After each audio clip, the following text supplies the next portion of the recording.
Okay, so I've got my crumpets. I need an avocado, just saying, I think this one feels riper. And then I'm also just gonna do some tomatoes with it. And then I'm just gonna crack my egg into this bowl. Oh, whoops.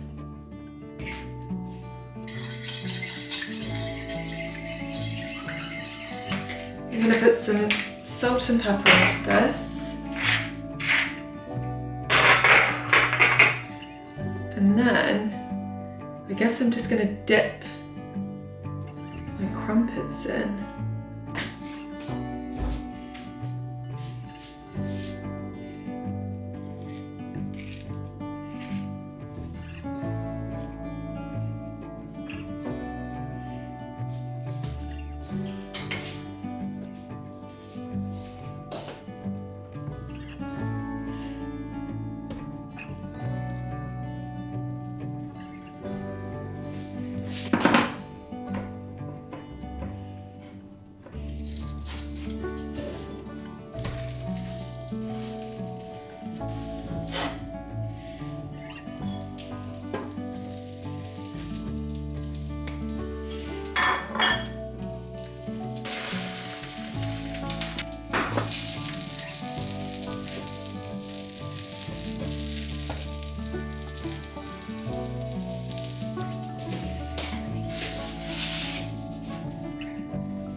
Okay, let's try a bite.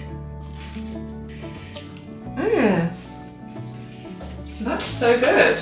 I should probably get a knife and fork. Okay, so I'm just getting started with the Uniform by Merit in shade 24, and I'm working with Merit again on this part of the video. This is such an amazing base because it's a mineral sunscreen that provides broad spectrum UVA and UVB protection, but it's in the form of this really beautiful sheer tint. And what I love is that it pairs so perfectly with the Minimalist. This is very well loved, as you can see, which I then just go in and use to conceal. This is in the shade Linen, and this comes absolutely everywhere with me. I'm just going to warm my skin up with the Bronze Balm in shade Clay. This just gives you a really natural, buildable, sort of sun-kissed glow, and it's never patchy. So now I'm going in with Merit's newest launch, which is, I feel like, a product that I've waited for forever, which is their Solo Shadow Sheens. So these are really beautiful, creamy, sort of buildable eyeshadows, and they have this really gorgeous pearlescent finish without being glittery, which I just think is so chic and is something I've been looking for in an eyeshadow for so long. They're super lightweight, so they work on all skin types because they really don't settle into fine lines at all. So I've just seamed you right in, and I'm just going to add to this base with another colour. This is Iris that I'm just adding now, just to the edges, which is a slightly darker colour, and I just wanted to add a little bit of that. So I'm just finishing up the look with a little bit of my favourite tinted lip oil. This is in the shade Pointille, and I've also just added a little bit of mascara to really complement and bring out the eyeshadow. But I wanted to tell you that the new Solo Shadow Sheens don't actually launch until the 22nd of October, but we have an early access code, which means that you can get your hands on them now. So I will make sure that I've popped that early access code on screen here and also down in my description box. And I will also make a list of all of the products that I've used this morning, all of the shades that I use, and links to all of that as well. That will all be down in my description box. Okay, I feel like we just need to have a little bit of a chat. I feel like I just need to have a bit of a moment of honesty and just say I've had just a really weird week this week. It's been the kind of week that's just never really felt like it's got going, or at least I have never got going this week. The only way I can really describe it is I feel like for the last few weeks I have been a ball that's rolling down a mountain, and the momentum, whether I like it or not, the momentum is keeping that ball rolling. And I was waking up every day with kind of like this adrenaline that I just have to do this and I have to do this and I have to do this. And I think some of that was real and some of that was just pressure I was putting on myself in my own head. But yeah, I was like this ball going down this mountain, whether I liked it or not. Like every day was just, I was getting to the end of weeks and just feeling like, oh, whoa, how did we get here? But then this week, because I decided to take a couple of days off at the beginning of the week, which I thought would be really nice, it almost feels like I am now the ball at the bottom of the hill, and it's so hard, or it's been so hard this week to try and get the momentum to start pushing it back up. Does that make sense to anyone? I just haven't really got going at all this week. Sometimes I feel like taking time off for me isn't always a good thing. Anyway, the point that I'm getting to is it's just been a weird week this week. I just haven't really felt like me this week, which I think is fine. I was just going to film my morning. I thought we'd just have like a really lovely cozy morning together and I'd film it. But I got upstairs after what you've seen so far, and I just felt like anything else I film this morning will be pretending. Like I'll be doing it for the sake of doing it to make this video rather than it being a real reflection of like how I'd be spending my morning, because really I just want to sit on the sofa, I want to watch the new Molly May documentary, put the fire on and just call this week what it's been, which is just a bit of a write-off. But I just feel like unless I keep YouTube a space where if I'm not having a good week I talk about it, if I am having a good week I talk about it, if I'm having just a slower day I show that, if I'm having like a really fun exciting day I show that, unless there's the balance there, it just starts to feel like, well, are you just making a fictional TV show? You may as well just go and watch Netflix or whatever, because it stops being an insight into a real human being's life, which is I think what is so special and is definitely what I love about social media, because it's what makes, I don't know, it's what gives you that feeling of connection and friendship with people that you see online, I think. I thought I would just lean into this feeling of just wanting to actually just sit, be exactly as I am and not try and sort of force anything. And we would just sit, I put my cozy jumper on, I've got my cup of tea, and we can just sit and have a bit of a chat. So about 10 minutes ago, I put an Instagram story up. I just thought we can sit and go through some of these.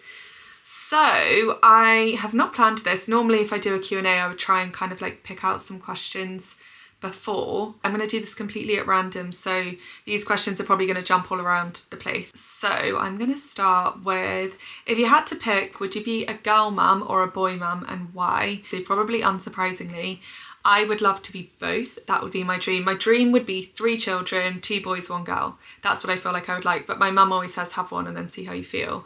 But if I absolutely had to pick, I feel like I'd have boys, which I don't really know why that is. I've just always intuitively felt like I'll be a boy mum. I feel like my first baby will be a boy. When I have my first baby, hopefully I'm still doing YouTube and we can look back on there. So these questions are quite fun because they're all completely different. I'm reading them and usually there's like a really strong theme of one thing or another, but they're really random today, which I love. So the next question, is it okay if followers come and say hi when they see you in real life? How do you react? Absolutely yes. I actually really love when people say hi. I love getting to meet you. I feel like it is always me asking you a million questions, because I feel like that's the really fun bit for me, because you get to know so much about my life, but the only bits of your life that I get to know about is kind of what I read in my comments, and I do read all of my comments. But when I get to meet you in real life and I can kind of be like, what's your name? Where are you from? Why are you here? Like wherever I bumped into you, it's normally somewhere around home. But sometimes in London actually, and sometimes in really random places. I've been abroad before. That's always really surprising to me whenever I would bump into you when I'm like, I don't know, in America, or whether I'm in Europe somewhere. As long as you're happy for me to ask you a million questions about yourself and have a good chat, then it's always 1,000,000% yes. If you've ever seen me out in the wild just doing whatever and you haven't said hi, please leave a comment and tell me what I was doing, because it will probably really make me laugh. I would actually hate to see myself just in the wild, because my resting face is so miserable. We've spoken about that before, but yeah, if you've ever seen me in the wild, please leave a comment, because that will really make me laugh. I said over on Instagram, I said I'm gonna do this Q&A, make them fun. And Christina, I'm reading your comment and it says, make them fun. Okay, Charlie Hunham, smash or pass. The thing is, I'm gonna have to look him up, because one thing about me is I cannot name a celebrity to save my life. Oh yeah, I know this guy. Honestly, I'm gonna say pass, which is a bold statement when I look like this today, but my reason for that is because he looks like the sort of same similar type that my dad would have looked like when he was younger. Like my dad, he's the same, like I don't know, I feel like he's my mum's type, and it's just not necessarily my thing, but he's very handsome. But that question made me laugh because sometimes when I read these comments, I mean, I love all of you so much, but sometimes I think we forget, me included, that I'm not actually like a grandma yet. This is a good one. Can you give us an update on your Invisalign? It looks like you don't have it anymore. I am still doing Invisalign. I am so unbelievably happy with how it's going. So I don't have it in right now because obviously a lot of the time when I talk to you, I'm drinking, eating, like I nearly always have a cup of tea in my hand. So when you're drinking and eating, you don't have it in. And sometimes if I'm going to sit and talk to you for ages, I'll take it out because it just makes talking a little bit easier, not having it in. But I am almost at the end of my, I think it's 6 months. Is it 6 months? I did 20 weeks. So I'm almost at the end. I think I'm on like week 18 or something now. My teeth, I don't know whether you can tell at all, but my teeth have changed so much. I'm so happy with it. I do still have attachments on my teeth. So we're still going. I'm going to do a few extra weeks as well, just to make the last final kind of tweaks. And then we're going to do, I think we're going to do a bit of composite bonding too, just right at the end to get them the way that I always hoped that they would be. One of my friends the other day, he's about to start the process at the same dentist that I go to, and she was worried the same way that I was about the attachments on the teeth and just the whole process. But I promise you, for probably the first week, it feels weird in your mouth and you feel like you can't talk properly, and you feel a bit self-conscious. After about, honestly, 1 or 2 weeks, I've completely forgotten it's there. Like, I never think about it. And I could not recommend my dentist more if I tried. I go to Dr. Tilly at Lucio Dental in London.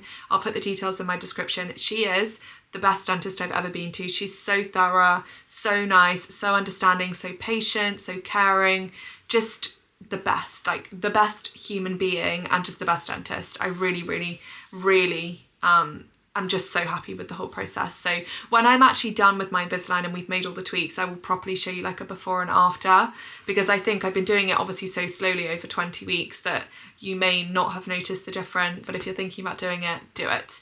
And I'll put my dentist details in my description. What does your dream wedding consist of? I've definitely said this before, but I'm just not a wedding kind of girl. I'm not a big wedding girl, and the more of my friends that get married, as absolutely beautiful and perfect and amazing and magical as all of their weddings have been, it just confirms to me that I do not want a wedding. I'm just not a wedding girl. I want to be married, definitely. I love the tradition of being married, but there's not much about weddings that, for me personally, I would want. I feel like I would find it really stressful, really overwhelming. I would focus on all the wrong things, like the details and making everything perfect and worrying about what I look like and worrying about absolutely everything other than what you're there to do, which is marry the person that you love and have your very closest family and friends there to witness it. I feel like that's what marriage is to me. It's not about, I've just got no interest. I don't really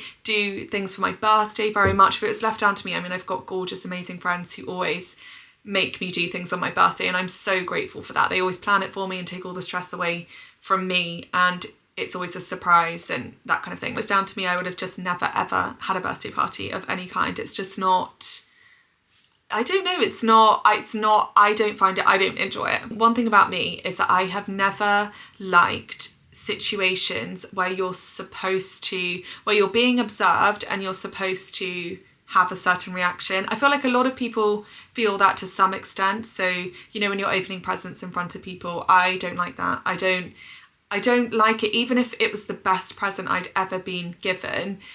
Knowing that there's an expectation for how I will react, I don't like that. I don't know what that is. I feel like that is some kind of neurodivergence, and birthdays give me that feeling, and a wedding would be that on. I just feel like if I had a wedding, I don't know, it was not for me. It's not for me. So I think the way I'll get married is just one day I will just be married. You know, more of an elope situation. What kind of dog is Rue? This is, I would honestly say, top 3 most asked questions that I ever get. One of them would be, what type of dog is Rue? So Rue is a complete mix, because both of her parents were complete mixes. She is Chihuahua, Jack Russell, Yorkshire Terrier and Lakeland Terrier. They're the ones that we know. But I would say if you want a dog that looks like Rue, your best bet is adopting a small, mixed, scruffy terrier type dog. I feel like the more mixed the better, but definitely terrier, definitely scruffy. I'll show you a photo of Rue. I don't know if I've ever done this. I'll show you a photo of Rue when she was little. Okay, so this is the first photo I ever saw of Rue. I really can't cope. And this is the first time we ever met Rue. That's probably a week before we brought her home. She's the best thing I've ever seen. That dog is my entire world. I love her so much. And there was another question I saw, a couple of questions actually, saying where are my questions? Would I ever get another dog? Or like, do you ever think about getting another dog? I think about getting another dog honestly every single day. I would absolutely love to get another dog. I think mostly for Rue, because she's such a dog kind of dog. She loves other dogs so much. So I would love to get Rue another dog, but just at the moment while I'm living alone and while it's my parents that obviously have all of the responsibility of looking after Rue, if I have to do something for work or I have to be away or when I go and travel, it's obviously all on my parents, which is a lot anyway to ask, let alone if I got another dog and then my parents had to look after 2 of my dogs and then still Poppy their dogs. And I also am very aware that I probably would never have more than 2 dogs at one time. And so there's this part of me that is also aware that if I get another dog, then my capacity for dogs is full. And what if a situation came up where I was desperate to take in another dog? You know? I know it sounds weird, but I'm kind of just waiting for the right dog to come to me. I just have a feeling, an intuitive feeling, that at some point a dog of some kind will present itself to me that needs a loving home and there's like the perfect dog to go with Rue. So I'm just kind of waiting for that to happen, so we'll see. Okay, baby names that you love. Like, this is a bit premature given that I'm not even attempting to get pregnant at the moment, but I of course do have a note on my phone of all of my baby names, because who doesn't have that? I don't know what you would assume that I would call my babies, but I basically have 2 possible routes that I would go down when I have a baby. One is really, really traditional, solid, like English names. So names that, you know, have been around, just really, really solid traditional names. That's one possible route, and is probably the route that I will go down. I have a couple of names that would be really special that kind of fit into that category. Or if I don't go down that route, then something nature related, which I feel like wouldn't surprise you. One of my favourite names for a long time was River. I don't think I'd use the name River, hence saying it now, but I do really like the name River. So that's like a nature kind of example. But yeah, it will probably just be a really traditional name. My camera just died, which is probably a sign that I should stop talking soon. So let's maybe just do a couple more. So let's see what we've got. Do you ever get any hate online? We've definitely talked about this before. I would imagine that I do. I mean, I do sometimes get it direct to my inbox, which is really lovely, but not very often. I know that there are places you can go on the internet if you want to be hateful. I don't go there. That's none of my business. Like, I would never. I remember the first time I ever discovered, I'm not even going to name names of these websites because I just don't want them to, they don't deserve really any attention. But there are certain places you can go on the internet if you are just basically full of hate, and you can go on there and discuss reasons why you don't like certain people online or celebrities or whatever. I'm sure most of us probably know about these places online. But I remember the first time I ever discovered this side of the internet. I think I'd already been doing YouTube for a couple of years, and I had Googled my own name, which sounds very narcissistic, but I was actually just looking at how something was displaying it, like to do with my YouTube channel. I was trying to see how something was displaying. So I'd searched my own name into Google and this other thing had kind of popped up. And so because I'd obviously never even heard of the website before this, because there's no reason why I would have. So I saw it, naively did not know what it was. So went on it, read it. This is going back now at least a couple of years. And to be honest with you, what was written on there, it wasn't nice, but it wasn't awful. And they're all things that I've heard before, read before, seen before. I think one thing that comes with being like really pretty horrifically bullied at school is that I'm always one step ahead of you. If there's something unkind that you can think of to say about me, I am one step ahead of you. I will have already thought that people might think that about me. I might even think it about myself. I just think that's something that comes with being bullied when you're young, is that I'm always looking for faults in myself and things that people might pick on about me, about my life, about things I say, about what I look like, just all of it. So basically, to wrap up what I was saying, the places on the internet that people tend to say unkind things, just none of my business. I don't go there, I don't read it. I will not be voluntarily putting myself through reading horrible things about myself. So I'm actually really fortunate that not much comes direct to me, so most of it can just be avoided. If you could live anywhere in the world that you haven't lived before, where would it be? I would live, I don't know whether I'd ever actually do it, but definitely if I had to pick somewhere, I would pick somewhere in the US. It would be either New England, Montana, like I could maybe even see a little bit of me that's like Nashville maybe, but just maybe Montana. Can I just caveat this with, I've only ever been to New England of all of these places, and I do love New England, but Montana, would that feel like it maybe had the best of both worlds, like a little bit cowboy-y like Nashville, but also lots of countryside like New England? I don't know, I know some of you are from the US, so you're probably thinking she's got that completely wrong, but I feel like, having never been, maybe Montana, maybe somewhere like Nashville or like somewhere around there, or New England. I want to answer this one. I'm going to combine two that I can see here. Somebody said, what did you do at uni? And then somewhere up here I saw one that said how it was along the lines of, how did you get started? Oh, here we go. When/how did you decide to do YouTube? I'm thinking about starting a YouTube channel. I'm going to wrap that all, these are all things that I've definitely spoken about before, but I'm just going to wrap that all into one answer. I went to the University of Bath. I did business management. I did 2 placements during my course. One was at EY, so like professional services, like accounting kind of vibes, not for me. And then I did my second one at L'Oreal. I then applied to the grad scheme at L'Oreal, got the grad scheme. I did a really weird role within that though, so I didn't really do like the traditional grad scheme, because I ended up kind of making up this social media role that I was doing, nothing to do with my social media. I was building other businesses that are related to L'Oreal on their behalf, kind of thing. And then I decided to go freelance doing that. But then COVID happened, so I couldn't really get that business off the ground. So I started YouTube. I love watching YouTube so much, and I just thought I had no grounds for thinking, like, there was no good reason to start a YouTube channel, if that makes sense. Like, I didn't come off the back of something else or anything. I just literally one day I bought a camera, picked it up, made a vlog, and my first few vlogs were very much kind of similar to what I do now, although I wasn't living in the Cotswolds, so, but they were very like lifestyle and just what I was doing in the day. And then for a while I was doing quite like wellness focused content, so all to do with like what I eat and like that sort of thing, just the whole wellness space. And then I realised that actually I'd gone really far from what I originally started the channel to be about, which was just sharing the reality of like my life and just connecting with people on that basis. So then I made the switch and came really back to what I do now, which is just like filming honestly my day-to-day life and sharing it with you, and that brings me so much happiness. That kind of pivot in what I was making my content about definitely meant that certain things took a bit of a hit for a while, like in terms of, you know, growth on the platform and all of that sort of thing, but I do not regret that for a second. It was 100% the right thing to do, because now my job is my dream job. So that's what I would say. If you're starting in any capacity on social media, my biggest piece of advice was, from day one, be really, really authentic to yourself. Don't copy what other people are doing. There's so much copying online, and I will never understand the copying, because social media only works if you're true to yourself. You can never,